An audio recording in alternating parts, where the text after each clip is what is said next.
კიდევ ერთხელ მოგესალმებით, თქვენ უყურებთ გადაცემას დღის თემა, მე ვარ მისი წამყვანი თამთა სანიკიძე.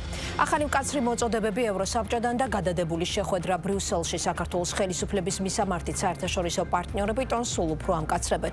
ევროსაბჭოს საპარლამენტო ასამბლეის მონიტორინგის კომიტეტის თანამომხსენებლები, რომლებიც თბილისს წინა კვირას სტუმრობდნენ, ქართულ ოცნებას ბოლო პერიოდში მიღებული 3 კანონის გაუქმებას და ვენეციის კომისიის რეკომენდაციების გათვალისწინებას თხოვენ. განცხადებაში საუბარია ოპოზიციის ლიდერთა მიმართ პოლიტიკურად მოტივირებულ ბრალდებებზე. საპარლამენტო ასამბლეის წევრები ხელისუფლებას დიქტატურის დამყარების საფრთხეზე აფრთხილებენ. დღესვე ცნობილი ხდება, რომ ბრიუსელში 21 ნოემბერს საქართველოს ევროკავშირის დიალოგის შეხვედრა ადამიანის უფლებების დაცვის თემებზე ევროკავშირმა გადადო. რა გახდა შეხვედრის გადადების მიზეზი, რა შემადგენლობის დელეგაციით და თემებით მიდიოდა ქართული მხარე ბრიუსელში. როგორ გაგრძელდება შეჩერებული პოლიტიკური კონტაქტებისა და დიალოგის ფონზე ევროინტეგრაციის პროცესი. რატომ გადაწყვიტა მმართველმა გუნდმა ქართველი ემიგრანტებისთვის ხმის მიცემის წესის შეცვლა. უკავშირდება თუ არა დაანონსებული ცვლილება არჩევნების შედეგებს და როგორ აპირებს ახალი საპარლამენტო არჩევნების მიღწევასა და სადავო კანონების შეჩერებას ის პოლიტიკური ძალა, რომელიც პარლამენტში ერთწლიანი ბოიკოტის შემდეგ ცოტა ხნის წინ შევიდა, შესვლიდან რამდენიმე დღეში კი პარტიის ლიდერის წინააღმდეგ სისხლის სამართლებრივი დევნა დაიწყო. ამ თემებზე ვისაუბრებთ დღეს გადაცემაში. ჩვენი სტუმრები იქნებიან გიორგი გახარიას პარტიის ერთ-ერთი ლიდერი, პარტია საქართველოსთვის წევრი დეპუტატი გიორგი შარაშიძე და პარლამენტის ევროინტეგრაციის კომიტეტის თავმჯდომარე ქართული ოცნების ერთ-ერთი ლიდერი ლევან მახაშვილი. საუბარს ვიწყებთ გიორგი შარაშიძესთან საუბრით. ბატონო გიორგი, საღამომშვიდობის მადლობა სტუმრობისთვის. მოკლედ, პირველ რიგში მინდა ჩვენი საუბარი დავიწყოთ. არც თუ ისე დიდი დროა გასული, მას შემდეგ რაც საკანონმდებლო ორგანოში შეხვედით ერთწლიანი ბოიკოტის შემდეგ, თქვენ ამბობდით, რომ პოლიტიკური პროცესი მოკლა ბოიკოტმა. აი, ახლა რისი თქმა შეგიძლიათ, მართალია ჯერ მცირე პერიოდია გასული, რა გავლენა მოახდინა მიმდინარე პოლიტიკურ პროცესებზე თქვენმა პარლამენტში ყოფნამ? თამთა, კიდევ ერთხელ მოგესალმებით, მივესალმებით მაყურებელს. სამი კვირაა რეალურად, რაც ვართ პარლამენტში და თქვენ იცით და კიდევ ერთხელ შევახსენოთ მაყურებელს, რომ რა თქმა უნდა ჩვენ იმ აღიარებით შევედით პარლამენტში, რომ ზოგადად ბოიკოტი იყო შეცდომა. და არა მხოლოდ პარლამენტის ბოიკოტი, არამედ შემდეგ უკვე მუნიციპალური არჩევნების ბოიკოტი და ის სამწუხარო მოვლენა, რაც დაგვირგვინდა 4 ოქტომბრის სრულიად უპასუხისმგებლო პროვოკაციით. რამაც კიდევ უფრო მეტ რისკებში და ფაქტობრივად შეიძლება ითქვას ჩიხში შეიყვანა ჩვენი ქვეყანა. ამიტომ ისეთი ვითარება შეიქმნა 4 ოქტომბრის შემდეგ, რომ რა თქმა უნდა ჩვენ უბრალოდ სხვა გზა გარდა იმისა, რომ დაგვებრუნებინა პოლიტიკური პროცესი პარლამენტში არც ჰქონდა და რეალურად ეს იყო ერთადერთი სწორი გადაწყვეტილება. რაშიც აი ამ სამი კვირის თავზე კიდევ უფრო მეტად დავწმუნდით, იმიტომ რომ იქამდე პარლამენტში არის მონდა განსხვავებული აზრი, არის მონდა ხალხის ხმა, ერთადერთი ეს შეიძლება ჩაითვალოს, რომ ოცნებისთვის ეს იყო რაღაცა ერთგვარი პარტიული ოფისიც კი, რადგან იქ სრულიად მარტო იმყოფებოდა და შესაბამისად ახერხებდა იმას, რომ თავისი პროპაგანდისტული, ასე ვთქვათ, საშუალებების დახმარებით და გამოყენებით მონოლოგის რეჟიმში ესაუბრა ქართველ ხალხთან და იმ პირობებში, როდესაც საპირისპირო აზრი არ ისმის, გასაგებია ეს კიდევ უფრო მეტ გაცოცხლდა პოლიტიკური პროცესი. საშუალებას აძლევს პროპაგანდა საკუთარ არც თუ პოზიტიურ ზრახვებს და მიზნებს მიაღწიოს. პოლიტიკური პროცესი რა თქმა უნდა გაცოცხლდა. ეხლა ხშირად გვეკითხებიან ჩვენც, რომ აი რას აპირებთ 12 მანდატით, ხო? და ალბათ თქვენც ამას გულისხმობთ. ეხლა გასაგებია, რომ სუფთა მათემატიკურად 12 მანდატით 99 მანდატის წინააღმდეგ ბრძოლა და ამ უმრავლესობის დაძლევა არც ადვილია და შეიძლება ითქვას შეუძლებელიც კი, მაგრამ თავარი ეს არ არის. თავარი არის ის, რომ ჩვენ პარლამენტში შესვლით და პარლამენტში ბრძოლით და პოლიტიკური პროცესის დაბრუნებით პარლამენტში ვახერხებთ იმას, რომ ქართულ ხალხს დავანახოთ ოცნების ნამდვილი სახე. იმიტომ რომ ოცნების ყველა გადაწყვეტილების უკან დგას მათი პარტიული მიზნები, რაც ხშირ შემთხვევაში აცდენილია ჩვენი ქვეყნის რეალური კეთილდღეობის მიზნებისგან. ამიტომ თავარი ეს არის და რეალურად ჩვენ ამას ვახერხებთ. ეხლა თქვენ ადევნებთ თვალს დარწმუნებული ვარ, ისმის უამრავი მწვავე კითხვა, ეს საუბარია როგორც საპარლამენტო სესიებზე, ასევე კომიტეტებზე. ასევე ჩვენ მაქსიმალურად აქტიურად ვიყენებთ უკვე საპარლამენტო, ასე ვთქვათ, ყველა პლატფორმას და თქვენ ახლა საუბრობდით ევროსაბჭოს საპარლამენტო ასამბლეის დელეგაციის ვიზიტზე და რა თქმა უნდა ჩვენ პარლამენტში გვქონდა ამ დელეგაციასთან შეხვედრა და ასე შემდეგ და ასე შემდეგ. გვექნება ძალიან ბევრი საკანონმდებლო ინიციატივაც. იყო უკვე პარლამენტში წარმოდგენილი ბიუჯეტი პირველი მოსმენით, ანუ აქაც უამრავი შენიშვნა ჰქონდა და ჰქონდა საკმაოდ კრიტიკული შეფასება. შენიშნებს თქვენს კრიტიკულ შეფასებებს? გათვალისწინებთ ახლა რო გითხრათ, რომ რომელიმე გადაწყვეტილება შეცვალეს ჩვენი კრიტიკული შეფასებების გამო, ჯერჯერობით ასე არ არის. მაგრამ კიდევ ვიმეორებ, რომ ეს იმდენად კარგი გაგებით პოლიტიკურ წნეხს ვახდენთ ჩვენ მათ, ასე ვთქვათ, გადაწყვეტილებებზე, რომ თუ ისინი დაინახავენ, რომ რეალურად მათი პროპაგანდა მას შემდეგ, რაც განსხვავებული აზრი ისმის პარლამენტში ჩვენგან, და მას შემდეგ რაც გაცილებით ასე ვთქვათ ფარდა ავხადეთ რეალურად. მაგრამ ეს გასხვებული ხომ მანამდეც ხომ ისმოდა ოღონდ პარლამენტს გარეთ. პარლამენტს გარეთ, მაგრამ პარლამენტი გაცილებით ეფექტური ინსტრუმენტია დამეთანხმებით და პარლამენტის ტრიბუნა და პარლამენტის ტრიბუნიდან გამოთქმულ მოსაზრებას გაცილებით დიდი ძალა და დიდი დატვირთვა აქვს, ხო? ამიტომ რეალურად ეს პროცესი ნებისმიერ შემთხვევაში უნდა შეფასდეს დადებითად. თუმცა ჯერ ყველაფერი წინ არის, რა თქმა უნდა, და ძალიან საინტერესო პოლიტიკური პროცესი გველოდება. მაგრამ ოპონენტები ხშირად გსაყვედურობენ, რომ შესვლიდან ძალიან მალევე აღიძრა სისხლის სამართლებრივი დევნა გიორგი გახარიას წინააღმდეგ, თქვენი პარტიის ლიდერის წინააღმდეგ, ასევე რამდენიმე საკანონმდებლო ინიციატივა მიიღეს, მაგალითად ერთი ადმინისტრაციულ სამართალდარღვევათა კოდექსი გამკაცრდა, ასევე დაანონსდა საარჩევნო კოდექსში ახალი ცვლილება, რომლის მიხედვით ემიგრანტებს შეეცვლებათ ხმის მიცემის წესი არჩევნებში და მოუწევთ მათ სამშობლოში ჩამოსვლა არჩევანის გასაკეთებლად. სწორედ ამ კონტექსტში მინდა გკითხოთ, პოლიტიკური წნეხის გაძლიერებაში რა იგულისხმება? რამდენად ზემოქმედებთ ხელისუფლებაზე, რამდენად შეგწევთ ძალა, რომ თქვათ ის კანონპროექტები, რომლებსაც თქვენ არ მიიჩნევთ სწორად და კონსტიტუციის დარღვევად, შეაჩეროთ, უკან წააღებინოთ ხელისუფლებას, იმიტომ რომ ოპონენტები გსაყვედურობენ, რომ პირიქით თქვენმა საპარლამენტო საქმიანობამ გაუმყარა ხელისუფლებას ლეგიტიმაცია. პირველ რიგში ამ ოპონენტებს უნდა უთხრათ, რომ თუ ხელისუფლებას ლეგიტიმაცია რამემ და ვინმემ გაუმყარა, ეს პირველ რიგში ის ოპოზიციონერი პოლიტიკოსები არიან, მათი დიდი ნაწილი, რომელთა აქტიური მოწოდებითაც მიმდინარეობდა ზოგადად ბოიკოტის კამპანია და მიმდინარეობდა 4 ოქტომბრის ეგრეთ წოდებული მშვიდობიანი დამხობის კამპანია და ასე რომ ამის შემდეგ, აი ამ შედეგების შემდეგ, რაც მოიტანა 4 ოქტომბერმა, ახლა კიდე ჩვენი დაბრალება, რომ თითქოს ჩვენ მიგვიწვის რაიმე ლეგიტიმაციის, ასე ვთქვათ, ნაბიჯი გადავდგით ოცნების ლეგიტიმაციისკენ, რა თქმა უნდა, ეს ასე არ არის. თქვენ გახსოვთ, თქვით, რომ ჩვენ ვაღიარებთ უბრალოდ რეალობას, იმიტომ რომ პოლიტიკოსი უნდა იყოს პრაგმატული და რაციონალურად მოაზროვნე, ხო, დამეთანხმებით. ეხლა რეალურად დღეს ქვეყანას ოცნება მართავს. ასეთი რეალობაა. ეს არის დე ფაქტო ხელისუფლება, რომელიც ღებულობს კანონებს, თქვენს დაასახელეთ უამრავი და აასრულებს შემდეგ ამ კანონებს და მათ ხელშია კონსოლიდირებული სრულად ძალაუფლება. ამიტომაც არის ავტოკრატიული რეჟიმი. ხომ და ხა ამ პირობებში შენ კონდეს ქართული ხალხის მიერ მონიჭებული მანდატი და ამ მანდატს არ იყენებდე, თუნდაც იმ 12 მანდატს, რომელიც კიდევ ვიმეორებ, ვერ დაძლევს 99 მანდატს, ეს ნამდვილად იყო შეცდომა, მაგრამ ჩვენი შეცდომა იცით რომ გამოვასწორეთ. ამიტომ, როდესაც ჩვენ ვსაუბრობთ რა შეიძლება მოიტანოს ამ ყველაფერმა, ჯერ ერთი დრო უნდა იმას, რომ ჩვენ ეს წნეხი გავზარდოთ. ჩვენ ნახეთ თამთა ჩვენ პროპაგანდას ვებრძვით, საკმაოდ ძლიერ პროპაგანდას.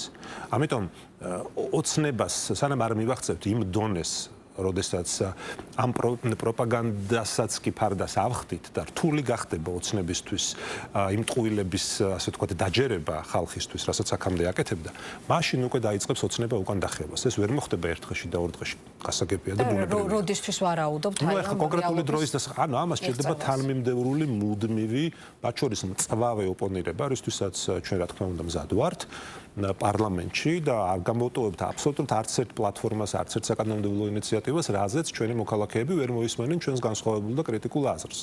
აი ერთ-ერთი კანონპროექტი, რომელიც თქვენ ასევე მწვავედ გააკრიტიკეთ და ცალსაღად თქვით, რომ ეს არის კონსტიტუციის დარღვევა, არის სწორედ საარჩევნო კოდექსში დაგეგმილი ცვლილება იმიგრანტებისთვის ხმის მიცემის წესის შეცვლის შესახებ. როგორ აპირებთ? ამბობთ, რომ ყველა პოლიტიკურ მექანიზმს და ბერკეტს გამოიყენებთ იმისთვის, რომ ეს კანონი უკან წააღებინოთ ხელისუფლებას და შეაჩეროთ. რა გზებით გესახებათ ამ მიზნის მიღწევა? კიდევ ვერებ თამთა საბოლოო ჯამში ყველაფერი ხა ჩვენ ყველას გვინდა საქართველოს ევროპული მომავალი. ევროპა ბევრ რამეს ნიშნავს და ახლა ამას არ ჩამოვთვლე, ხო, მაგრამ პირველ რიგში ეს არის პოლიტიკის ევროპული სტანდარტებით კეთება, ხო, დამეთანხმებით. ხა იმ პირობებში, როდესაც გვაქვს ვითარება რაღაცა ორი რადიკალური პოლუსია, ხო? ერთის მხრივ რადიკალური ხელისუფლება, რომელიც სხვას კი აბრალებს რადიკალურობას, მაგრამ თავად არის რადიკალური, იმიტომ რომ მისგან არაერთი რადიკალური ნაბიჯი გვინახავს და არაერთი ძალადობრივი აქტი გვინახავს, მათ შორის მშვიდობიანი მოქალაქეების აპირისპიროდ და მეორე მხარეს ოპოზიციის გარკვეული ნაწილი, რომელიც ასევე რეალურად უნდა ითქვას, ობიექტურად უნდა ითქვას, რომ ასევე რადიკალური, ასე ვთქვათ, ნაბიჯების მომხრეა. ხა ამ პირობებში შეუძლებელია ქვეყანა დატოვო ამ ორი რადიკალური ძალის, ასე ვთქვათ, პირისპირ.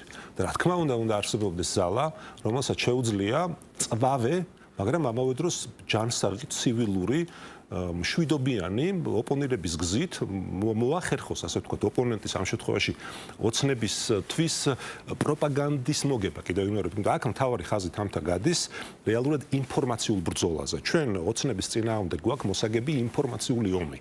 იმიტომ რომ ოცნებას დღეს ყავს საკმაოდ დიდი რაოდენობის ამომრჩეველი, მისი ელექტორატი არ არის მცირე, მაგრამ ეს ამორჩეველი გაცილებით მეტია, ვიდრე სინამდვილეში ოცნება იმსახურებს. ამიტომ ჩვენი გამოწვევა მდგომარეობს იმაში, რომ ხალხს ავუხსნათ, რატომ არ შეიძლება ოცნებისთვის, ასე ვთქვათ, მხარდაჭერის გამოცხადება. აპირებთ საკონსტიტუციო სასამართლოში ამ კანონპროექტის ამ ცვლილების გასაჩივრებას? გულისხმობთ საარჩევნო კოდექსს. ამ გადაწყვეტილებას მივიღებთ, მაგრამ კიდევ მეორე მთავარი არის, რომ ჩვენ პარლამენტის ტრიბუნიდან ავუხსნათ ადამიანებს, რატომ აკეთებს ამას ოცნება და პირველ რიგში ოცნება ამას აკეთებს იმიტომ, რომ შეინარჩუნოს ყველაფრის ფასად შეინარჩუნოს ძალაუფლება. რომ ამ ცვლილებებს არ მხოლოდ ამ კანონს, არამედ სხვა კანონებს არაფერი აქვს კავშირი ამ ქვეყნის დემოკრატიულ განვითარებასთან რაღაც. მაგრამ დღეს თქვენს რომ ძალიან მცირე ნაწილი არის ასეა, ეს უნდა ვაღიაროთ. რომ არჩევნებზე შედეგს ვერ ახდენს მაინც ემიგრანტები. ეს უნდა ვაღიაროთ. უხედავად იმისა, რომ შეიძლება ოპოზიციის სასარგებლოდ აი თქვენი ეთერითაც არ მაქვს იმის პრობლემა, რომ ეს ვაღიაროთ. ეს ნაწილობრივ ასეა და პირდაპირ ვთქვათ, რომ გასული საპარლამენტო არჩევნების შედეგად დაახლოებით 40,000-მდე ადამიანმა მიიღო ემიგრაციიდან მონაწილეობა არჩევნებში, თუმცა 100,000-მდე ემიგრანტს ჰქონდა გაცხადებული უფლება, იყო რეგისტრირებული, ხო? ხა იქ ძალიან ბევრი პრობლემა იყო მაშინაც, განსაკუთრებით ლოჯისტიკასთან დაკავშირებული პრობლემა, რის გამოც ბევრმა ვერ შეძლო მონაწილეობის მიღება არჩევნებში, მაგრამ 35,000-ს არ არის ცოტა, მით უფრო 100,000 და იმის ნაცვლად, რომ ასე ვთქვათ, ანუ თქვენ არჩევნების შედეგებს არ უკავშირებთ ამ ცვლილებებს? არჩევნების შედეგებსაც უკავშირებთ, მაგრამ ძირითადად უკავშირებთ იმას, რომ ოცნება ცდილობს ჩაკეტოს ყველა ის, ასე ვთქვათ, ხაზი და მიმართულება, რასაც ვერ აკონტროლებს პირდაპირ. მაგრამ თუ ზეგავლენას ვერ ახდენს ის ხაზი, რატომ არ აქვს მნიშვნელობა, რასაც რა ხაზიც არის და რა წილიც აქვს, ოცნებისთვის ეს მაინც მიუღებელია. რა თქმა უნდა, ყველაფერს თავი დავანებოთ, არც პოლიტიკურად აწყობს ოცნებას, არსებობდეს ემიგრაცია, რომელიც დიდწილად არის ოპოზიციური, იმიტომ რომ ემიგრაციაში სადაც ვერ წვდება ოცნების მიერ აპრობირებული არჩევნების გაყალბების ისეთი მექანიზმები, როგორიც არის მაგალითად დაშინება, როგორიც არის მოსყიდვა, როგორიც არის შანტაჟი, როგორიც არის პროპაგანდა და ასე შემდეგ. ხო შევთანხმდეთ, რომ ამ ყველაფერს, ასე ვთქვათ, ემიგრაციაში ის ვერ ახერხებს. როდესაც ამას წარმატებით ახერხებს საქართველოში. სამწუხაროდ. და ამიტომ შესაბამისად ამიტომაც არის იქ ისეთი მაღალი ოპოზიციური მაჩვენებელი, ხომ? დაახლოებით 20-80-ია. და ამიტომ ეს რაც არ უნდა რიცხობრივად მცირე, ასე ვთქვათ, რაოდენობა იყოს, ნუ ბუნებრივია ოცნებას არ აწყობს, რომ სადღაც არსებობდეს რაღაცა სეგმენტი, რომლის 80% იყოს მისი წინააღმდეგი. ეს ერთი. მაგრამ მეორე თამთ არ უნდა დავაუწყდეს, რომ რეალურად ემიგრაციაში არის მილიონზე მეტი, დაახლოებით 1,5 ადამიანი საქართველოს მოქალაქე. ხა ის რომ 35,000 ადამიანმა მიიღო მონაწილეობა გასულ საპარლამენტო არჩევნებში, ეს არ ნიშნავს იმას, რომ ეს მცირე რიცხვია. თქვენ გაგახსენებთ, რომ ჩვენ გქონდა ასევე ერთ-ერთი ინიციატივა, ჯერ კიდევ ერთი წლის წინ, რომ ელექტრონული ხმისმიცემის საშუალებაზეც კი იყო საუბარი, იმიტომ რომ ეს ჩვენი მოსახლეობის ძალიან მნიშვნელოვანი სეგმენტია და არ უნდა დაგვაუწყდეს, რომ აი ეს მარტივად რო ვთქვათ, გასაგებად საქართველოს ნახევარ საქართველოს ჩვენი ემიგრანტები ინახავენ. ამ კანონპროექტის კანონად ქცევას რა გზებით შეუშლით ხელს?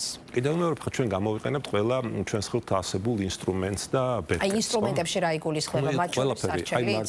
მათ შორის არჩევნიც, მათ შორის საპარლამენტო კომიტეტებზე ამის გაპროტესტება, მათ შორის საპარლამენტო სესიაზე და ასე შემდეგ. ანუ ჩვენ კიდევ მეორე ფეხა სხვას ჩვენ ისე ქუჩაში არ გავალთ ამის გამო, ამას თუ მეკითხებით. პარლამენტში მეტყვი შემოვედით, რომ საპარლამენტო მუშაობით დაუპირისპირდეთ. აი სანამ ქუჩაზე გადავიდოდეთ, მანამდე დღის კიდევ ერთი მთავარი თემა იყო 21 ნოემბერს დაგეგმილი შეხვედრის გადადება ბრიუსელში. თქვენ რა ფაქტორებით ახსენეთ? ბუნებრივია ქართულ ოცნებასთან ამ მიმართულებით მეტი კითხვა არის, მაგრამ თქვენ როგორც საპარლამენტო ოპოზიციის წარმომადგენელი რა ფაქტორებს უკავშირებთ ევროკავშირის მხრიდან ადამიანის უფლებების დაცვის თემაზე ჩანიშნული დიალოგის შეხვედრის გაუქმებას? პირველ რიგში მინდა გითხრათ, რომ ამ ასეთ ფორმატებში საქართველოს არ ყოფნას ნამდვილად არ მივესალმებით და მიუხედავად იმისა, რომ ეს თავიდან ბოლომდე ოცნების პასუხისმგებლობაა, ზოგადად ქვეყნისთვის ეს კარგი არ არის. იმიტომ რომ ეს ყველაფერი გვაშორებს ჩვენი ქვეყნის ევროპულ მომავალს, ხო? მაგრამ აქ არ უნდა დაგვაუწყდეს, რომ თავად ოცნება აკეთებს ყველაფერს იმისთვის, რომ უბრალოდ სხვა გზას აღარ უტოვებს. ოცნება ამბობს, რომ ემზადებოდა შეხვედრისთვის და მიდიოდა დელეგაციას გზავნიდა და მომზადებული იყო. ხო, მაგრამ ამასთან ერთად არის უამრავი სხვა პლატფორმა, სადაც ვიცით, რომ თავად ოცნება საკუთარი ინიციატივით არ მედეს, ხო? ეხლა აქ შეიძლება ამ კონკრეტულ შემთხვევაში ასე იყო კიდეც, მაგრამ რა ვითარება გვაქვს დღეს ადამიანის უფლებების დაცვის კუთხით, მე მგონი ყველამ კარგად ვიცით და როდესაც ოცნება თავად არ ღვევს ადამიანის უფლებებს და ამას ასე ვთქვათ, ამატებს კანონის უზენაესობის დაუცველობას, ზოგადად სამართლიანი სასამართლოს არარსებობას ამ ქვეყანაში და ასე შემდეგ, რაც რეალურად ფუნდამენტურ ღირებულებებს ეწინააღმდეგება ევროკავშირის და ზოგადად ევროპული დემოკრატიის, ხო?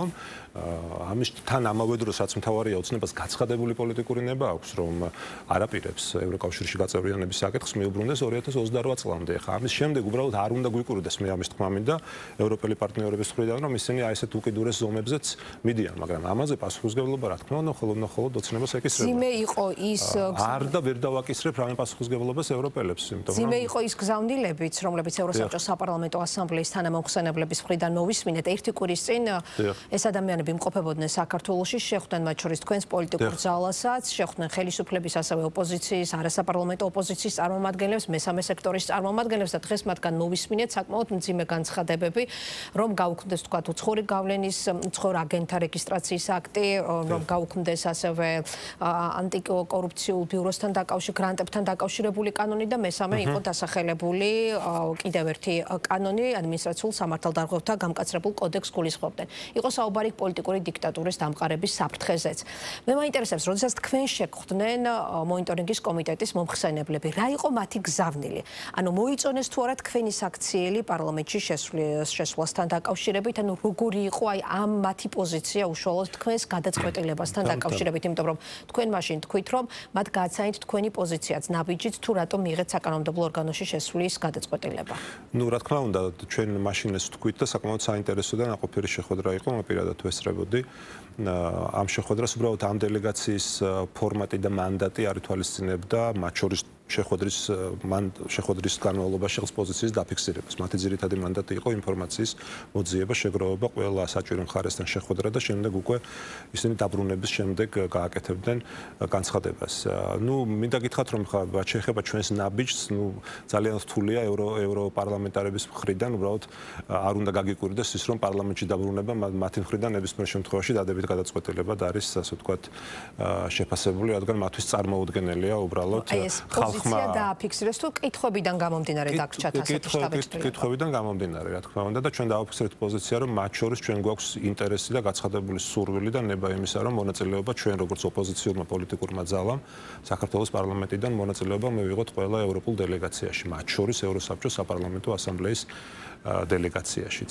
თქვენ იცით, რომ ეს ჩვენ კანონითაც გვეკუთვნის და ნუ მაინც რაც მთავარი არის ის, რომ ჩვენ დავაფიქსირეთ, რომ ჩვენ ვიქნებით ის ძალა, რომელიც ყველა ფორმატს, ყველა ინსტრუმენტს, მათ შორის ევროპელებთან ურთიერთობაში გამოიყენებს საიმისოდ, რომ ზოგადად ევროპული იდეა გადარჩეს საქართველოში. იმიტომ რომ ხა აი ყოველ კვირა ფაქტობრივად მოდის აი ესეთი ინფორმაციები, ძალიან არასასიამოვნო ინფორმაციები ამა თუ იმ ფორმატში საქართველოს არ მონაწილეობის შესახებ, საქართველოს არ მიწვევის შესახებ.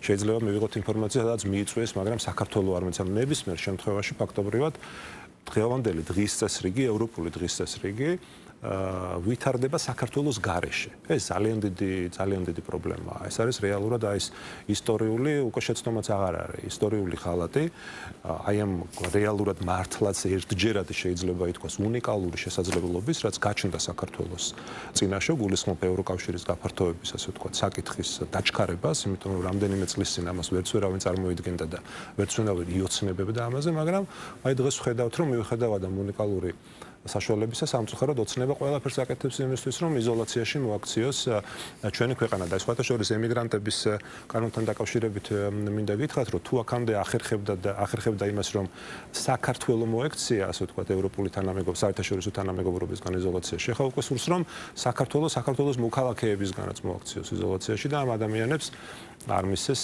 ასე ვთქვათ, ხმის მიცემის საშუალება.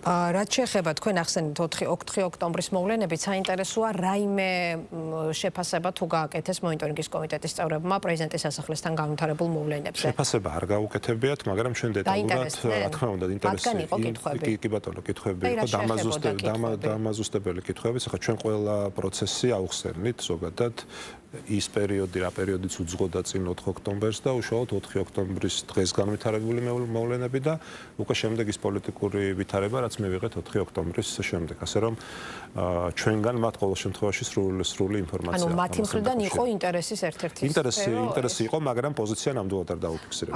თქვენ კანონშემოქმედებითი საქმიანობის პარალელურად დღის წესრიგში გაქვთ თუ არა, თქვა საერთო ოპოზიციურ ფორმატებსა თუ პლატფორმებში ჩართვა. რატომ გეკითხებით, იმიტომ რომ რომ სალომე ზურაბიშვილის განცხადებამ რამდენიმე დღის წინ კიდევ ერთხელ გააქტიურა ესეთი ოპოზიციური პლატფორმის შექმნის საკითხი. მან ისაუბრა ეროვნული ქარტიის ტექნიკური მთავრობის აუცილებლობაზე, იგივე გარდამავალ პერიოდში და ოპოზიციური ერთობის აუცილებლობაზე, რასაც ხოთაშორის ოპოზიციის ნაწილი დაეთანხმა კიდეც. აი ასეთი წინააღმდეგობრივ ერთობლივ პლატფორმაში საკუთარ თავს კიდევ მოიაზრებთ? არა, არ მოვიაზრებთ, პირდაპირ გითხრათ, იმიტომ რომ ჩვენ აი 4 ოქტომბერზეც იმითო საუბრობთ, რომ ანუ იმ უპასუხისმგებლო პოლიტიკოსებთან, რომლებიც პირდაპირ თუ ირიბად იყვნენ ჩართული ამ 4 ოქტომბრის პროვოკაციის, ასე ვთქვათ, ორგანიზებაში და მერე ვინსაც გაიქცა უკვე რთული გასაგები იყო და არც ბოდიშს უხდიან ხალხს, არც პასუხისმგებლობას იღებენ და სრულიად გაუგებარია უბრალოდ რა მოხდა და ჩვენ ვამბობთ, რომ ეს ფურცელი ვერ გადაიფურცლება იმას, თუ შეცდომა არ დაერქმევა და დანაშაული არ დაერქმევა ახლა ამ პოლიტიკოსებთან.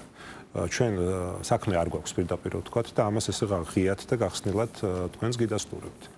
ჩვენ გვაქვს ჩვენი გზა, ჩვენი ტაქტიკა, ჩვენი სტრატეგია და ამ ბრძოლას რა თქმა უნდა ბოლომდე მივიღოთ. მაგრამ თუ არც ერთ წინააღმდეგობის პლატფორმაში არ მოიაზრებთ, თქვათ, პარლამენტში საქმიანობის პარალელურად, ამაზე 12 მანდატით, მაშინ როგორ გესახებათ იმ, თქვათ, ისეთი მასშტაბური მიზნების და ის სერიოზული მიზნების მიღწევა, მათ შორის ახალი საპარლამენტო არჩევნების მიღწევაც არის თქვენი ერთ-ერთი მიზანი და ამოცანა, ხომ?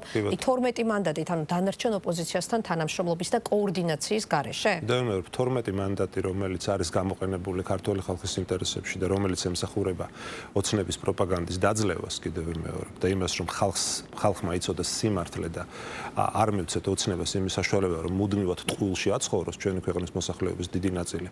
ეს და ამავე დროს ამის პარალელურად გააქტიურება ევროპულ ასპარეზზე და ჩვენ საერთაშორისო პარტნიორებთან მუშაობა ყველა დელეგაციის და ყველა პლატფორმის გამოყენებით, ეს დარწმუნებული ვარ, რომ საკმაოდ მოკლე დროში, ახლა შეიძლება ერთ კვირაში და ორ კვირაში ვერ მოხდეს, მაგრამ საკმაოდ შესამჩნევ პოლიტიკურ შედეგებს გამოიღებს. ასე რომ ყველას თავის გზა აქვს, თამთამოდი ასე ვთქვათ, ჩვენი წინააღმდეგობა, ის გზა და ჩვენი ბრძოლის ხაზი გადის ამ შემთხვევაში პარლამენტში პოლიტიკურ ბრძოლაზე, მშვიდობიან ევროპული სტანდარტის მწვავე, მაგრამ მშვიდობიან ბრძოლის ხაზზე პარლამენტში და არა მხოლოდ პარლამენტში. თქვენს ლიდერს, რომელიც ამ დრომდე იმყოფება გერმანიაში უკვე რამდენიმე თვეა და ამბობს, რომ თქვათ, ქვეყნის ევროინტეგრაციის პროცესის ხელშესაწყობად ატარებს უამრავ შეხვედრას. აი ამ შეხვედრებზე ის რა გზავნილს იღებს ევროპელი პარტნიორებისაგან. ისინი იწონებენ პარლამენტში შესვლის გადაწყვეტილებას, ანუ ისინი მათი პოზიციაც და თქვენი სტრატეგიაც ერთმანეთთან თანხმედრაშია. დარწმუნებული ვარ, კიდევ ვიმეორებ, იმიტომ რომ ევროპული პოლიტიკა პირველ რიგში გადის საპარლამენტო მუშაობაზე, ხო? ანუ ევროპელებისთვის აქამდე ძალიან რთული ასახსნელი იყო, როგორ შეიძლება მოგიკითხებით, არაერთ საერთაშორისო პარტნიორის თუ ორგანიზაციის განცხადებებში არაერთხელ მოგვისმენია ახალი არჩევნებისკენ მოწოდებებიც და ამიტომ გეკითხებით, აი ამ პარლამენტში რამდენად მაგრამ 4 ოქტომბრის შემდეგ შეიცვალა ვითარება შეიცვალა საგრძნობლად, ხო? ეხლა თქვენ როცა გვეკითხებით აი ამ კანონებს ესე ინტენსიურად რატო იღებს ოცნებას, თითქოს არაპირებს ხელახალი არჩევნების დანიშნას 2028 წლამდე თავად ასე ამბობს ოფიციალურად და ასე შემდეგ. ეს ყველაფერი სწორედ აქედან გამომდინარეობს. 4 ოქტომბერმა საბოლოო ჯამში სამწუხაროდ კიდევ უფრო დაასუსტა ოპოზიცია. სამწუხაროდ და გააძლიერა ოცნება და მას ლეგიტიმაციის გარკვეული საფუძველი მისცა. მესმის რომ ის 4 ოქტომბრამდე საკმაოდ ბევრ დანაშაულს ჩადიოდა და არ ქონდა ამის პრობლემა, მათ შორის ავტოკრატიული რეჟიმის დამყარების პრობლემა, არ ქონდა და ადამიანების ძალადობის პრობლემა, მაგრამ 4 ოქტომბრის შემდეგ, მას შემდეგ რაც აი ამ უპასუხისმგებლო პოლიტიკოსების, ოპოზიციური პოლიტიკოსების დახმარებით პირდაპირ ვთქვათ, ოცნებამ ხალხს აჩვენა, როგორი შეიძლება იყოს მისი ცუდი მმართველობის გაცილებით უარესი ალტერნატივა, რაც პირდაპირ გადის ომის შიშზე, ძალადობის და დაპირისპირების და რადიკალიზაციის შიშზე, მას შემდეგ ოცნებას ფაქტობრივად უკვე ხელფეხი გაიხსნა. და რეალურად ამიტომაც ღებულობს. ერთადერთი ახსნა სხვათა შორის აი ამ კანონების, ესეთი რეპრესიული კანონების კიდევ უფრო მეტად გამკაცრების ესეც არის, იმიტომ რომ მართლა გაუგებარია სადეჩქარება მაგალითად ოცნებას იგივე ემიგრანტებთან დაკავშირებული ცვლილების მიღება. ანუ თქვით რამდენიმე დღის წინ რომ თქვათ ახალი არჩევნების მზადების ვარაუდი გაგიჩნდათ. რა გარემოებებმა გაგიჩინეთ ეს ვარაუდი? ანუ ფიქრობთ რომ შეიძლება 2028 წლამდე საპარლამენტო არჩევნები გაგვიჩინა, მაგრამ მეორეს მხრივ ფიქრობთ რომ შეიძლება ეს ასე არც მოხდეს. კიდევ ვიმეორებ, იმიტომ რომ ოცნება აკეთებს დღეს ფაქტობრივად მისი ასე ვთქვათ პოლიტიკური ნაბიჯები შეიძლება მარტივად შეფასდეს, აი გამდის და ვაკეთებ. დაახლოებით ესე, იმიტომ რომ დღეს კიდევ ვიმეორებ, აი 4 ოქტომბრის აი ამ პროვოკაციის შემდეგ რეალურად არის სრულიად დასუსტებული ოპოზიცია. მათ შორის პრობლემები აქვს მშვიდობიან პროტესტს, იმიტომ რომ მშვიდობიანი პროტესტის ასე თქვა ფორმებიც უკვე თითქოს მოსუსტა. მიუხედავად იმისა, რომ ჩვენ სისხლხორცეულად ვართ დაინტერესებული ამ ქვეყანაში მშვიდობიანი პროტესტის არსებობით, აი ის ფორმები რეალურად რა ფორმებითაც დღეს ეს ვითარდება, რეალურად ვერ ახერხებს მიზნის მიღწევას. იმიტომ რომ ოცნება ყველაფერს აკეთებს თავის გზით. მას არ აქვს პრობლემა არც კანონების მიღების და არც შემდეგ იმის აღსრულების და ამიტომ საჭიროა მაქსიმალურად პოლიტიკური წინააღმდეგობის გაწევა. ახლა ჩვენ მესმის რომ 12 მანდატით, მაგრამ რაც გვაქვს, იმას მაქსიმალურად გამოვიყენებთ. და ბოლოს ერთი კვირა რაც სისხლის სამართლებრივი დევნა მიმდინარეობს თქვენი ლიდერის წინააღმდეგ, რომელიც გერმანიაში იმყოფება, აპირებს თუ არა გიორგი გახარია გამოძიებასთან თანამშრომლობას, თუნდაც დისტანციურად ჩვენებების მიცემას. კი, არ გქონია ამის პრობლემა ქონდეს, ეს თუ არ ვცდები მისმა ადვოკატმა დაადასტურა კიდეც. დისტანციურად ნებისმიერ შემთხვევაში მას რა თქმა უნდა არ ექნება პრობლემა გამოძიებასთან თანამშრომლობის, იმიტომ რომ ეხლა უნდა გვესმოდეს და უნდა აუხსნათ ხალხს, რომ რეალურად ის რაც ხდება ჩორჩანასთან დაკავშირებით, ეხლა დღევანდელი ამბავი რაც იყო, რომ სრულიად გაუგონა, რასაც ჩვენ ვამბობდით სხვათა შორის, რატო ვაფასებდით ამ საქმეს არა მხოლოდ გახარიას წინააღმდეგ აღძრულ საქმეთ, არამედ საქართველოს ეროვნული ინტერესების წინააღმდეგ აღძრულ საქმეთ, იმიტომ რომ რეალურად რაც დღეს ცხინვალის საოკუპაციო რეჟიმის, თვითაღიარებული რეჟიმის, მარიონეტული რეჟიმის წარმომადგენელმა, ხო, იმე კოჩიევმა თორსტები განაცხადა, პირდაპირ ადასტურებს იმას, რომ გახარიას მიმართ აი ამ ჩორჩანასთან ქართული მიწების დაცვის გამო აღძრული საქმე ეს ქართული ტერიტორიული მთლიანობის წინააღმდეგ აღძრული საქმეა. ხა პირდაპირ ითხოვენ ამ საგუშაგოს აღებას და სხვათა შორის ძალიან საინტერესო ტერმინია პირდაპირ ახსენებს სამხრეთ ოსეთის ტერიტორიიდან. და ამას რა მისცა იმის საფუძველი, რომ ვინმე კოჩიევს ჩვენი ქართული მიწების სამხრეთ ოსეთის ტერიტორიად მოეხსენებინა. შემთხვევით ხო არ გაგცემს ამაზე ოცნება პასუხს. ერთადერთი იმან, რომ თავად აღიარებენ, თავად ამბობენ, რომ თურმე დავკარგეთ ეს მიწები. მაშინ, როდესაც სინამდვილეში ეს მიწები ჩვენ არ დაგვიკარგავს. და ეს მიწები დღეს საქართველოს კონტროლირებად ტერიტორიაზეა, ეს საგუშაგო უბრალოდ და ამიტომ აი ეს ერთადერთი შეიძლება შეფასდეს თუმცა რომ ამტკიცებს, რომ ის 100 ჰექტარი ტყე უკვე არის მოქცეული საოკუპაციო ხაზს მიღმა და ვეღარ სარგებლობენ ადგილობრივები ამ ტერიტორიაზე. და მაგას ვამბობ ზუსტად, რომ იქ საოკუპაციო ხაზი ზუსტად იქ არის, სადაც იყო, ჩვენი მიწები დავიცავით, ჩვენი მოქალაქეების უსაფრთხოება დავიცავით და ეს იყო ერთადერთი შემთხვევა, შეიძლება ითქვას აი მოახლოეს ისტორიაში, ჩვენი ქვეყნის პოლიტიკურ ისტორიაში, როდესაც სახელმწიფო მოიქცა ღირსეულად. სწორედ ამის საპირისპიროდ იქცევა ოცნება, რომ რეალურად ის საქმე, რაც არის აღძრული გიორგი გახარიას წინააღმდეგ, ფაქტობრივად ერთ-ერთზე იმეორებს იმ საქმეს, რაც არის აღძრული საქართველოს წინააღმდეგ ცხინვალის საოკუპაციო რეჟიმის ეგრეთ წოდებული პროკურატურის მიერ და დღეს აი კოჩიევის ამ განცხადებამ სამწუხაროდ კიდევ ერთხელ დაადასტურა, თუ რამდენად მძიმე დანაშაულთან გვაქვს თამთა საქმე, როდესაც აი პოლიტიკური ოპონენტზე პირადი შურისძიებით აი დაბრმავებულები მზად არიან სახელმწიფოს ინტერესებსაც უღალატონ. გულისხმობ ყველას, ვინც ეს საქმე შეთხზა და ყველა იმ ცრუ მოწმეს, ვინც არა მხოლოდ გიორგი გახარიას, არამედ საქართველოს ეროვნული ინტერესების და ტერიტორიული მთლიანობის წინააღმდეგ მისცა ჩვენებების, ცრუ ჩვენებები. დიდი მადლობა გიორგი შარაშიძე, პარტია გახარია საქართველოსთვის ერთ-ერთი ლიდერი, პარლამენტის წევრი, პასუხობდა ჩვენ შეკითხვებს პირდაპირ ეთერში.